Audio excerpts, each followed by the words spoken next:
Salut mes chers collégiens, mes chères collégiennes, et aussi pour tous ceux qui veulent améliorer leur niveau en français. Notre leçon d'aujourd'hui est très importante. Il ne s'agit pas tout simplement de conjuguer des verbes, mais aussi de savoir conjuguer. Quand est-ce qu'on va conjuguer un verbe à un temps ou bien à un mode? C'est pour cela j'aimerais bien que vous fassiez attention. Alors notre leçon d'aujourd'hui, ce sont les temps et les modes. Les temps et les modes. Tout d'abord, un petit rappel, combien de modes on a dans la conjugaison? Alors dans la conjugaison, il y a 7 modes. Le conditionnel, l'impératif, l'infinitif, le subjonctif, le gérondif, le participe et l'indicatif. Mais quand est-ce qu'on va conjuguer un verbe à un mode précis? C'est ça la question auquel on va essayer de répondre. Commençons par le mode conditionnel. Tout d'abord, c'est quoi le mode conditionnel? Alors le conditionnel, tout d'abord, le conditionnel présent, c'est le radical du verbe au futur plus les terminaisons de l'imparfait. Le radical du verbe au futur plus les terminaisons de l'imparfait. Exemple, je voudrais une veste. Je voudrais une veste. Voudre, c'est le radical du verbe au futur. Et A-I-S, c'est la terminaison de l'imparfait. Alors, et c'est le verbe, aussi on a conjugué le verbe vouloir au conditionnel présent. Maintenant, voilà un exemple pour mieux comprendre. Exemple, le verbe vouloir, le radical voudre, je voudrais. Pouvoir, le radical pour, je pourrais. Être, le radical cessaire, je saurais. Je saurais. Avoir, AUR, j'aurais. Demander, je demanderai. Je demanderai. Finir, je finirai. Le radical du verbe plus les terminaisons de l'imparfait. Alors, pour le mode conditionnel, il y a deux temps. Il y a le présent et il y a le passé. Qu'est-ce que ça veut dire le conditionnel passé? Alors, le conditionnel passé, tout simplement, c'est l'auxiliaire avoir au conditionnel présent plus le participe passé du verbe. Ou bien, l'auxiliaire être au conditionnel présent plus le participe passé du verbe. Le verbe sortir, au conditionnel passé, je serais sorti. Le verbe vouloir au conditionnel passé, nous aurions voulu. Nous aurions voulu. Maintenant, le plus important, c'est la valeur. On va voir ça après. Alors, exemple, le verbe être, conditionnel présent, il serait, le conditionnel passé, il aurait été, toujours l'auxiliaire avoir, au conditionnel présent plus le participe passé du verbe. Avoir, vous auriez eu. Vous auriez eu au conditionnel passé. Maintenant, le plus important, c'est la valeur du conditionnel. La valeur, ça veut dire quand est-ce que je vais conjuguer le verbe au conditionnel. Quand est-ce qu'on utilise le mode conditionnel. Alors, le conditionnel, tout d'abord, est un temps de respect et de politesse. Et déjà vu, on a vu le conditionnel dans la correspondance administrative. Le conditionnel est un temps de respect et de politesse. Exemple, je voudrais une veste. Il y a une grande différence lorsqu'on dit je veux et je voudrais. Ça veut dire je m'adresse à la personne avec beaucoup de respect et de politesse. J'aimerais, je voudrais. Aussi, le conditionnel, il exprime le doute, l'incertitude et aussi la probabilité. Exemple, lorsqu'on dit il pleuvrait, ça veut dire on n'est pas sûr. Peut-être il va pleuvoir, mais on n'est pas sûr. Alors le conditionnel, lorsqu'on conjugue le verbe en mode conditionnel, on a exprimé le doute, l'incertitude et aussi la probabilité. Quand est-ce qu'encore, ou bien le chat par exemple, le chat aurait volé la viande. Le chat aurait volé la viande. Il est possible, ça veut dire on n'est pas sûr, mais le chat aurait volé. On a fait ici, tout simplement, il y a une probabilité que le chat a volé la viande. Quand est-ce qu'encore on conjugue? Lorsqu'on fait des hypothèses, on peut conjuguer le verbe au conditionnel. Exemple, si tu travaillais, tu réussirais. Ah, peut-être, ah, si tu travaillais, tu réussirais. On n'est pas sûr. Si tu avais travaillé, tu aurais réussi. Toujours le conditionnel pour faire l'hypothèse. On a utilisé dans la subordonnée conditionnelle, l'hypothèse, oui ou non? On peut tout simplement conjuguer le verbe au conditionnel et on a exprimé l'hypothèse. Tu réussirais, tout simplement, il exprime l'hypothèse. Maintenant, passons au mode infinitif. Tout d'abord, le mode infinitif est un mode impersonnel. Je vais pouvoir vous faire une belle robe. Il faut respecter le règlement. Pouvoir respecter. Combien de temps on a? Il y a deux temps dans l'infinitif, le présent et le passé. Exemple, l'infinitif présent de pouvoir, pouvoir, et l'infinitif passé, avoir pu. Toujours, vous avez remarqué, dans l'infinitif, dans le temps composé, on a conjugué l'auxiliaire plus le participe passé du verbe. Voilà, avoir à l'infinitif, plus le participe passé du verbe. La même chose ici. Finir, avoir fini. Demander, avoir demandé. Sortir, être sorti. Parce que le verbe sortir se conjugue avec l'auxiliaire être. Et je vous rappelle, la plupart du verbe se conjugue avec l'auxiliaire avoir. Le verbe être, avoir été. Le verbe avoir, avoir eu. Alors voilà l'infinitif passé. Maintenant, passons au mode impératif. Le mode impératif. Soit, soyons, soyez. Et, ayons, ayez. Parle, parlons, parlez. Fini, finissons, finissez. Viens, venons, venez. Ça, dans la conjugaison. L'impératif présent. Et toujours l'impératif dans le temps, il y a l'impératif présent et l'impératif passé. Exemple, le verbe demander, l'infinitif, ou bien l'impératif passé est demandé. Ayons demandé. Ayez demandé. Toujours, on a conjugué l'auxiliaire à l'impératif présent plus le participe passé du verbe. Alors j'espère que vous avez retenu la règle du temps composé. Toujours l'auxiliaire au temps l'impératif présent plus le participe passé du verbe. Et toujours le plus important, c'est la valeur de l'impératif. Ça veut dire quand est-ce qu'on conjugue le verbe à l'impératif. Alors l'impératif, on l'utilise pour exprimer un ordre. Faites attention. Faites attention. On a exprimé un ordre. Venez ici. Aussi la défense. La défense. Ne restez pas là.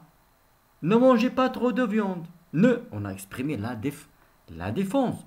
Et aussi pour donner un conseil. Évite de fumer. Le tabac nuit à la santé. On a donné un conseil. Alors, l'impératif, on l'utilise pour exprimer un ordre, une défense ou bien un conseil. Maintenant, le mode subjonctif. Le mode subjonctif. Il faut qu'on évite ce genre de comportement. Il faut qu'on évite ce genre de comportement. On va revenir à la phrase. Le verbe éviter est conjugué au subjonctif présent. Tout d'abord, les temps de subjonctif. Il y a le subjonctif présent, le subjonctif passé, le subjonctif de l'imparfait et le subjonctif de plus que parfait. Mais on va travailler tout simplement le subjonctif présent et le subjonctif passé. Ce sont les temps les plus utilisés. Alors, la conjugaison.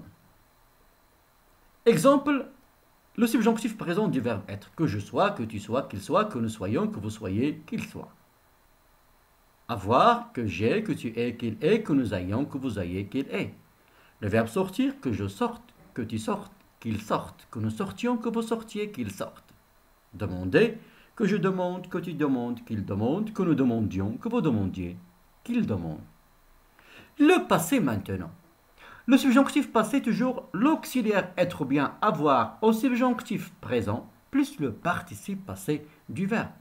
Que j'ai été, que j'ai eu, que je sois sorti, que j'ai demandé. J'espère que vous avez retenu la règle du temps composé. Maintenant, le plus important, c'est la valeur de subjonctif. Ça veut dire quand est-ce qu'on conjugue le verbe au subjonctif. Alors, le subjonctif exprime tout d'abord une action virtuelle, mais possible. Elle est virtuelle, oui, mais elle est possible. On l'utilise. Pour exprimer l'obligation, il faut que tu fasses attention. On a ici une obligation. Il faut que tu fasses. Tu fasses, c'est le verbe faire au subjonctif. On peut l'utiliser aussi après les conjonctions de subordination suivantes. Afin que, pour que, avant que, non que, bien que, quoique, etc. Aussi, on utilise le mode subjonctif après les verbes de souhait, de volonté, de crainte ou de doute. Les verbes de souhait, de volonté, de crainte ou de doute. Exemple. Je souhaite que tu réussisses. Je souhaite que tu réussisses. Toujours, vous avez remarqué, on a des sujets différents. Je souhaite que tu réussisses. Je souhaite que tu réussisses. C'est un verbe de souhait. Aussi, je veux, le verbe volonté, je veux que tout le monde soit heureux. Je veux que tout le monde soit heureux. Toujours, on a des sujets différents. Je veux que tout le monde soit heureux. Soit, c'est le verbe être au subjonctif. Et je veux, c'est un verbe de volonté. Je crains qu'il ne trahisse. Je crains qu'il ne trahisse. Et vous avez remarqué, toujours, on a des sujets différents. Je crains qu'il nous trahisse. Alors, c'est un verbe de crainte. Et c'est le verbe trahir au subjonctif. Je doute qu'il réussisse. Le verbe de doute. Je doute qu'il... Toujours, on a des sujets différents. Je doute qu'il réussisse. Toujours, le verbe réussir au subjonctif.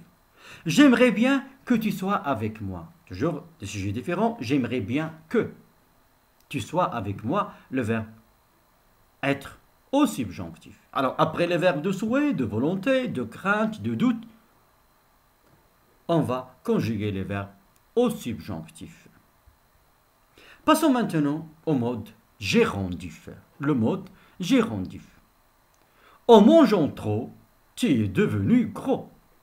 En mangeant trop, tu es devenu gros. C'est quoi le gérondif tout simplement? Le verbe manger est conjugué au gérondif présent. Le gérondif présent, c'est en plus à la fin du verbe ant, à la fin. Manger en mangeant, parler en parlant, chanter en chantant, finir en finissant, choisir en choisissant, sortir, troisième groupe. Attention, en sortant. Il y a deux temps, le présent et le passé. Exemple. Le verbe être au présent, gérondif en étant. Au passé, en ayant été. Avoir, en ayant. En ayant eu au passé. Finir, en finissant. Au passé, en ayant fini. Parler, en parlant. Au passé, en ayant parlé. Venir, en venant. Au passé, en étant venu. Sortir, en sortant. Au passé, en étant sorti. Revenons maintenant au plus important, c'est la valeur. Quand est-ce qu'on utilise le mode gérondif? Alors tout d'abord, le gérondif, il joue le rôle d'un complément circonstanciel de cause, de manière, de temps, aussi de condition. Exemple. En sortant de l'école, j'ai rencontré Amine.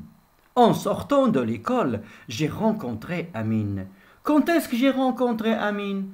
En sortant de l'école. Ça veut dire ici, il a joué le rôle d'un complément circonstanciel de temps. J'ai pris froid en buvant des boissons froides. J'ai pris froid en buvant des boissons froides. pourquoi j'ai pris froid? Pourquoi j'ai pris froid? Parce que j'ai bu des boissons froides. Alors ici, il a joué le rôle d'un complément circonstanciel de cause. La cause, j'ai pris froid parce que j'ai bu des boissons froides. Alors, en buvant des boissons froides, on a le verbe boire. Il est conjugué au mode gérondif. Et c'est un complément circonstanciel de cause. Maintenant, je suis arrivé en courant. Comment je suis arrivé? Je suis arrivé en courant. De quelle manière je suis arrivé? Je suis arrivé en courant. Alors, le gérondif ici, il a joué le rôle d'un complément circonstanciel de manière. Quatrième phrase, ou bien le quatrième exemple, en travaillant bien, tu réussiras. En travaillant bien, tu réussiras. Quelle est la condition de réussir? La condition, c'est le travail. Alors ici, en travaillant bien, il a joué le rôle d'un complément circonstanciel de condition. La condition de réussir, c'est le travail. Passons maintenant au mode participe. Le mode participe, c'est comme le gérondif, mais tout simplement, on supprime le « en ». Il n'y a pas « en ». Dans le participe, on supprime le « en ». Exemple, chantons, parlons, choisissons, il n'y a pas « en ». Et toujours, il y a deux temps, le présent et le passé. Étant, ayant été, ayant eu, finissant, ayant fini, sortant, étant sorti, demandant, ayant demandé.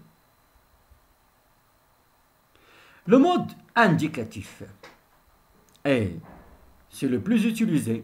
L'indicatif exprime une action. Pourquoi est le plus utilisé? Parce qu'il exprime une action réelle, soit au présent, soit au futur, soit au passé. C'est pour cela, c'est le mode le plus utilisé. Alors, les temps de l'indicatif, il y a 4 temps simples et 4 temps composés. À chaque temps simple, il lui correspond un temps composé. Le présent, le temps composé de présent, c'est le passé composé. Le futur antérieur. Le passé simple, le passé antérieur. L'imparfait, le plus que parfait. Attention, le temps du verbe, il marque la chronologie. C'est ce qu'on va voir et ce qu'on va découvrir. Alors, à chaque temps simple, il lui correspond un temps composé. Alors, le temps du verbe, il marque la chronologie, ça veut dire l'ordre des actions. Observons bien l'exemple pour mieux comprendre l'utilisation des temps. Les élèves sortent après que la cloche a sonné. Les élèves sortent après que la cloche a sonné. Combien d'actions on a ici? On a 2. Les élèves qui vont sortir et la cloche qui va sonner. Quelle est l'action antérieure? Ça veut dire la première action qui va se dérouler. Oui? Alors la première action qui va se dérouler, c'est la cloche qui va sonner. Et après, les élèves qui vont sortir.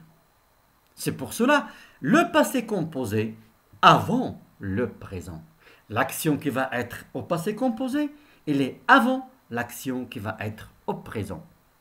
On dit le temps du verbe marque la chronologie.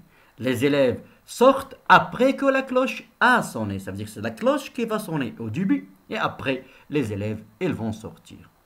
J'espère que vous avez compris. Passons maintenant au deuxième exemple. Les élèves sortirent après que la cloche eut sonné. Toujours le passé antérieur avant le passé simple. L'action du passé antérieur avant le passé simple. Ça veut dire la cloche eut sonné et après, les élèves sortirent.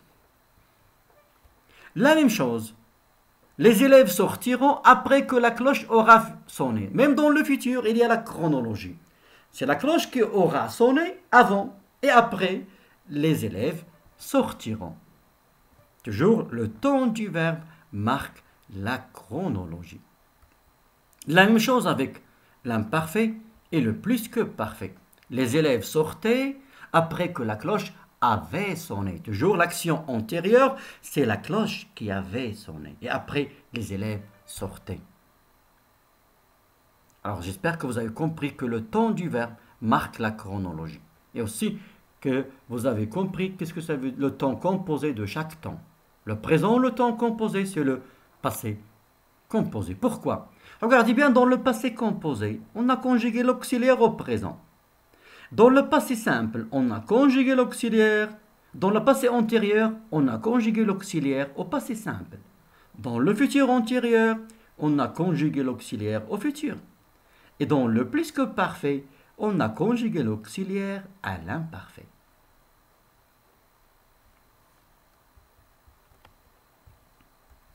Maintenant, la conjugaison. Pour le présent, deuxième groupe, ou bien commençons tout d'abord par le premier groupe, après le deuxième groupe. Alors, pour le premier groupe, on a E, ES, E, ONS, EZ, ENT. C'est pour les verbes de premier groupe au présent de l'indicatif. Je ferme, tu fermes, il ferme, nous fermons, vous fermez, il ferme. L'imparfait, voici les terminaisons. AIS, AIS, AIT, ION. S, IEZ, AIENT. Le futur simple, je fermerai, toujours il y a le R, la terminaison, plus AI. Je fermerai, tu fermeras, elle fermera, nous fermerons, vous fermerez, elles fermeront. Les terminaisons. Le passé simple, faites attention, AI, ce n'est pas le futur. Je fermai, tu fermas, il ferma, nous fermâmes, vous fermâtes, elles fermèrent. Ça, c'est pour les terminaisons de premier groupe. Pour le deuxième groupe, IS, IS, IT, ISSON, IC, IS. Je finis, tu finis, il finit, nous finissons. Vous finissez, ils finissent. L'imparfait, je finissais à... Je finis. Alors on a je finis, tu finis, il finit, nous finissons, vous finissez, ils finissent. Pour l'imparfait, je finissais, AIS, tu finissais, il finissait, nous finissions, vous finissiez, il finissait. Le futur, je finirai. Pas si simple, je finis. Tu finis, il finit, nous finîmes, vous finissez, ils finirent. Ça, c'est pour les terminaisons. Maintenant, ce qui est très important, c'est les valeurs de l'imparfait et du passé simple, les temps de récit. Ça veut dire l'utilisation. Alors, les valeurs de l'imparfait et du passé simple, on les appelle aussi les temps de récit. On les utilise lorsqu'on raconte une histoire. C'est pour cela, ce sont les temps de récit. Alors, le passé simple. Quelle est la valeur de passé simple? Ça veut dire quand est-ce qu'on utilise le passé simple. Lorsqu'on dit le passé simple, on dit aussi le passé antérieur. Alors, le passé simple, il marque tout d'abord une action brève dans le passé. Exemple, l'oiseau se posa sur un arbre. C'est une action brève. Il n'a pas une durée. L'action de se poser est une action brève. Aussi, il marque la succession. Lorsqu'on raconte dans une histoire, il y a une succession des actions brèves. Attention, le passé simple, on ne l'utilise pas lorsqu'on parle, mais lorsqu'on raconte des histoires. La succession des actions brèves. L'oiseau se posa sur un arbre, décrivit un cercle et s'envola. L'oiseau se posa sur un arbre, décrivit un cercle et s'envola. Il y a ici 3 actions successives, une après l'autre, et actions brèves. Alors voilà la première action, se poser sur un arbre. Deuxième, décrire un cercle. Et la troisième, c'est s'envoler. On a conjugué tous ces verbes-là au passé simple parce qu'il y a une succession des actions brèves.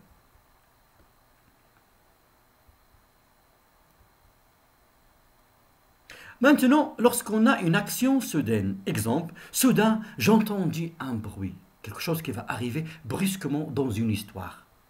Alors, soudain, brusquement, on va conjuguer le verbe au mode, ou bien toujours le mode indicatif, mais le passé simple, j'entendis un bruit. Alors voilà, quand est-ce qu'on utilise le passé simple? Lorsqu'il y a une action brève, la succession des actions brèves, et aussi lorsqu'il y a une action soudaine. Et toujours, le passé simple, on l'utilise lorsqu'on raconte une histoire. Ce n'est pas lorsqu'on parle. L'imparfait maintenant. Quand est-ce qu'on va conjuguer le verbe à l'imparfait?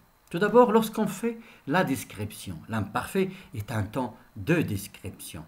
Elle avait des yeux obliques. Elle était active. Qu'est-ce qu'on fait ici? On fait la description. Aussi, l'imparfait lorsqu'il y a une action qui va durer dans le temps.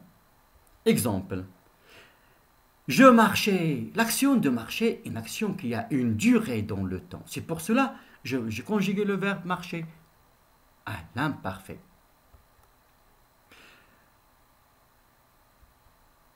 Aussi, on conjugue le verbe à l'imparfait lorsqu'il y a l'habitude ou bien la répétition des actions qui se répètent. Exemple. Chaque jour, j'allais à l'école. Chaque jour, il y a des choses qui se répètent. J'allais à l'école. Chaque jour, j'allais à l'école. Alors, lorsqu'il y a l'habitude, la répétition, je conjugue le verbe à l'imparfait. Alors, je répète, quand est-ce qu'on va conjuguer le verbe à l'imparfait? Lorsqu'on fait la description, lorsqu'il y a une action qui a une durée dans le temps, ou bien lorsqu'il y a des choses qui se répètent, il y a l'habitude, la répétition. Alors, je fréquentais souvent la salle de karaté. Je fréquentais souvent la salle de karaté. Ça veut dire ici, il y a la répétition, l'habitude. Alors j'espère, mes chers, maintenant, que vous pouvez bien utiliser la conjugaison. À bientôt, mes chers.